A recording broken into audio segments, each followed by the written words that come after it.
Welcome back to Epicmoviehome. Today I'll be reviewing a movie titled Iceman. Take care and enjoy. In the polar region, a scientific expedition team just dig up a 40,000-year-old block of ice. Something seems to be frozen in the ice, and at first the scientists thinks it is a baby mammoth. After they cut off the outer layer of the ice block, they can finally see what's inside. It's a man who had been frozen for 40,000 years. Based on his appearance, the Iceman was around 30 years old when he got frozen, and he will be the first prehistoric human to be discovered. The scientists are excited about their new discovery, and they decide to dissect the Iceman and then conduct an in-depth study. So the Iceman was moved to the lab. To make the ice melt faster, they put some heating device on the ice. Soon the ice has been removed, and that being done, the scientists are going to conduct the autopsy. They take off the Iceman clothes and removed his archaic belongings. Just then, something shocking happens. They find out that the Iceman cells are still alive, and not only that, they also discover that the Iceman have strong brain waves. It indicates that this man who have been frozen for 40,000 years is still alive. This is definitely a significant scientific discovery, so they rush to rescue the Iceman. They first put a defibrillator on the Iceman and then gave him an injection of glucose. With the help of the defibrillator, the Iceman is waking up and his body functions are gradually recovered. Looking at a 40,000-year-old man, everyone is filled with curiosity. The Iceman is suddenly alarmed when he sees this people with surgical masks.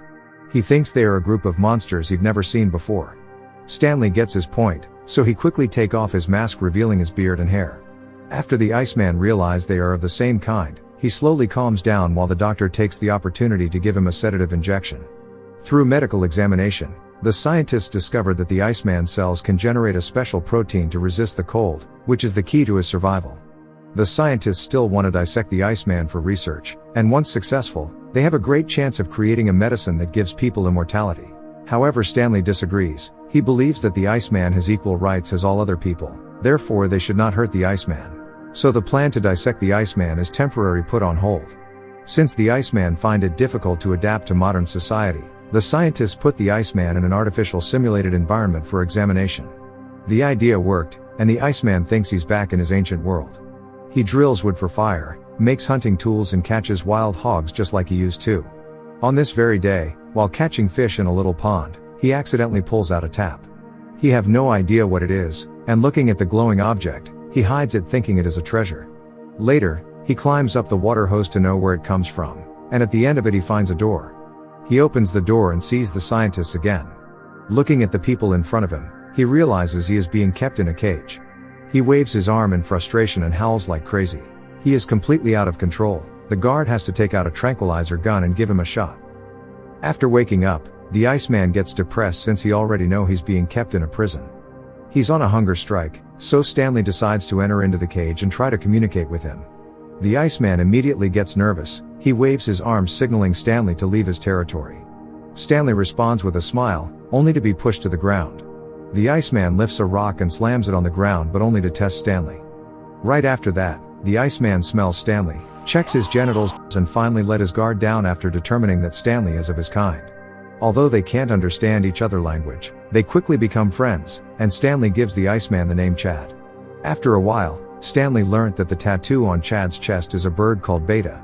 To understand Chad further, Stanley finds a linguist to help him learn Chad's language. As time goes on, he gets to know Chad better and better.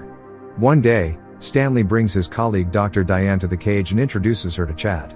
Looking at the gorgeous woman in front of him, Chad gets very excited and wants to check her gender right away. Thankfully, Stanley stops him just on time. To show his affection, Chad shares his dinner with Diane, telling her to eat it. To keep Chad from getting offended, Diane eat it right away. It was then she realized that what she just ate was a bug. Later, Chad took out his precious treasure. He tries to use it to exchange Diane with Stanley, only to be rejected again. Chad looks a little bit sad after being rejected.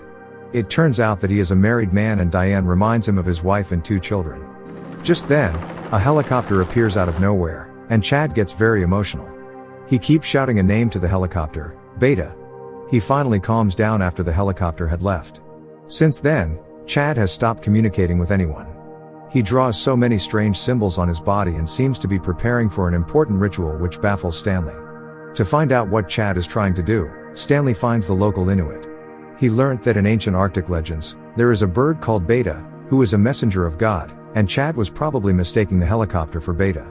Stanley believes that 40,000 years ago Chad's people all died in a sudden ice age, and Chad thought it was because they've offended the gods, so he hopes to find the gods and then sacrifice himself to redeem his people. However, he had an accident and have then been sealed for 40,000 years. When he saw the helicopter passing by, he mistook it for Beta, so he hoped Beta will take him to the gods to sacrifice himself. Stanley felt empathy for Chad, who has lost his family, his tribe and everything he knew, probably making him the loneliest man in the world. He wants to give Chad his freedom back and allow him to follow his faith. With the help of his colleagues, Stanley escapes from the Arctic base with Chad. In the ice and snow, Chad walks through the location he remembers. Suddenly, a crevasse opens up in front of Stanley, cutting him off from Chad. But Chad doesn't turn his back, he continues moving forward, heading towards what he is looking for. Finally, he sees Beta again, and he was filled with delight. He grabs Beta's foot thinking it is taking him to the gods, and when it reaches a certain altitude, he releases his grip. Instead of being sad, Stanley is happy for Chad as he realizes that Chad has fulfilled his wish from 40,000 years ago, which is to redeem his people by sacrificing himself. Thanks so much for watching. Make sure you click on one of the videos above and subscribe to the channel to enjoy more content.